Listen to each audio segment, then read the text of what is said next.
A imigração italiana é um capítulo extremamente importante da história brasileira. A influência italiana é notável no Brasil todo, mas é especialmente expressiva nos estados de São Paulo, Espírito Santo, Minas Gerais, Paraná, Santa Catarina e Rio Grande do Sul. Agora, você já se perguntou por que tantos italianos vieram para cá? A verdade é que o Brasil não foi a única meta dessas pessoas. Entre 1861 e 1985, cerca de 29 milhões de pessoas partiram da Itália.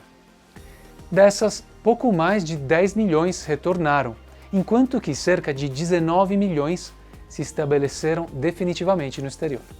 São números muito expressivos que fazem com que a diáspora italiana seja considerada o maior movimento migratório não forçado da história moderna. E o que foi que motivou esse movimento?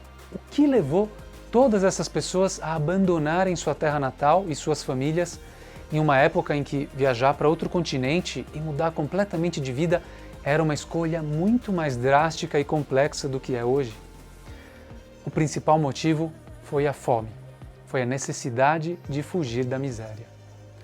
Ouvir isso com a nossa percepção atual de o que é Itália pode causar estranhamento, porque quando pensamos na Itália, pensamos automaticamente em um país de primeiro mundo, com alta qualidade de vida, não é? Pois é, mas nem sempre foi assim.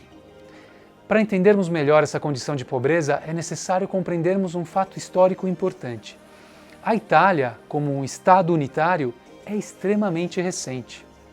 Nasce em 1861. Pensa bem, 1861 não faz tanto tempo assim, são poucas gerações para trás. Provavelmente os seus bisavós eram adultos nessa época. Bom, logo após a unificação italiana, que como eu disse se deu em 1861, muitas áreas desse país recém-nascido se encontravam em uma situação econômica crítica. Somando-se a isso o fato de que a população italiana praticamente dobrou entre 1869 e 1962, passando dos 26 aos 50 milhões de pessoas, é possível entendermos que as questões ligadas à necessidade de comida, trabalho, assistência sanitária, entre outros, estavam fazendo o país colapsar. Nesse mapa podemos ver os principais destinos dos italianos, com a cor verde mais escura: Brasil, Estados Unidos, Canadá, Argentina, Uruguai, Austrália, dentre outros. Mas por que o Brasil? É que, da mesma forma que o Estado italiano queria se livrar do excesso de pessoas, por pior que isso possa soar, a chegada de pessoas da Europa interessava ao Estado brasileiro. As motivações principais eram três: a falta de mão de obra para substituir a mão de obra escrava, a necessidade de povoar extensas áreas ainda vazias do território brasileiro, especialmente aquelas fronteiriças e disputadas, como o caso do Rio Grande do Sul e Santa Catarina, e a formação da população de um Estado independente de Portugal, em que a imigração europeia era vista com bons olhos, porque além de trazer um elemento de progresso e civilidade, permitiria branquear o povo brasileiro. Sim, é esse absurdo mesmo que vocês ouviram. O embranquecimento da população brasileira por meio da vinda de europeus para cá foi um verdadeiro projeto do Estado brasileiro. Havia muitas opções de destino, como vimos, mas o Brasil também foi uma das principais metas por conta da propaganda feita em torno do país sul-americano. Ótimo clima, abundantes riquezas e natureza deslumbrante. Uma terra em que tudo que se planta cresce. Bom, isso tudo é verdade, mas as promessas que eram feitas para esses viajantes muitas vezes não coincidiam com a realidade.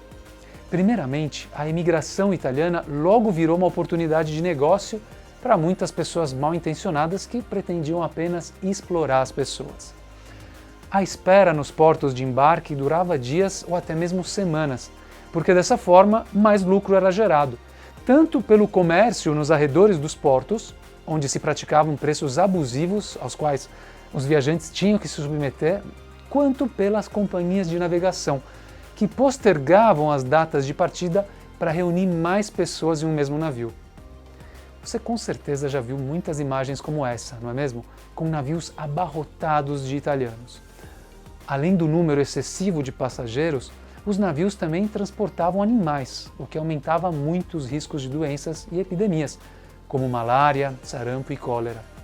Tudo isso sem assistência médica a bordo. É óbvio que não eram raras as mortes naquelas condições, sem falar nas possibilidades reais de naufrágio, como no famoso exemplo do navio sírio.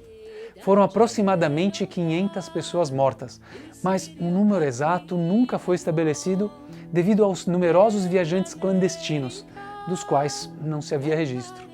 E nem mencionei as bagagens, dinheiro e passaportes roubados, os maus tratos e, pasmem, casos de viajantes que foram levados para destinos diferentes daquele combinado, como no caso de imigrantes que iam para a Argentina e foram parar no porto de Nova York. Bom, depois de cerca de um mês viajando nas condições já citadas, a tão esperada chegada acontecia. Mas o fato de a vinda dos italianos ser desejada pelo Estado brasileiro não significa que a recepção tenha sido boa. O deslocamento dos portos até as fazendas que contratavam esses italianos era muitas vezes extremamente penoso e desgastante, especialmente quando o destino era o sul do Brasil. Não eram raros os casos de mortes. Um relato, por exemplo, dá conta do falecimento de 16 pessoas de uma mesma família, que era composta por 34 membros. Outro caso trágico foi o de um homem que conta que, de 11 filhos, perdeu 6 assim que chegou ao seu destino final. São memórias dolorosas, mas importantíssimas. São testemunho das dificuldades pelas quais os nossos antepassados passaram e, principalmente, da força daquela gente que, apesar de todas as provações, conseguiu prosperar no novo mundo. Esses homens e mulheres fincaram suas raízes nessa nova casa, se multiplicaram, prosperaram e ajudaram a compor a cultura brasileira, a economia brasileira, a sociedade brasileira. Hoje, estima-se que cerca de 30 milhões de brasileiros sejam descendentes de italianos, o que equivale a cerca de 15% da população brasileira. Com seu sangue e suor, geraram riqueza, criaram fábricas, escolas, agremiações esportivas, os mais variados negócios nos mais variados setores. Fizeram cultura, política, ajudaram e continuam ajudando a levar o nome do Brasil mundo afora, mas sempre com um carinho especial pelo país de origem de seus antepassados. E você, é descendente de italianos? Se sim, você tem alguma história interessante para compartilhar a respeito dos seus antepassados? Conta pra gente. Aqui na tela está aparecendo um e-mail. Conta pra gente essa história sobre os seus antepassados. Quem sabe ela aparece num próximo vídeo da Itálica. Grazie per la vostra attenzione. Un caro saluto.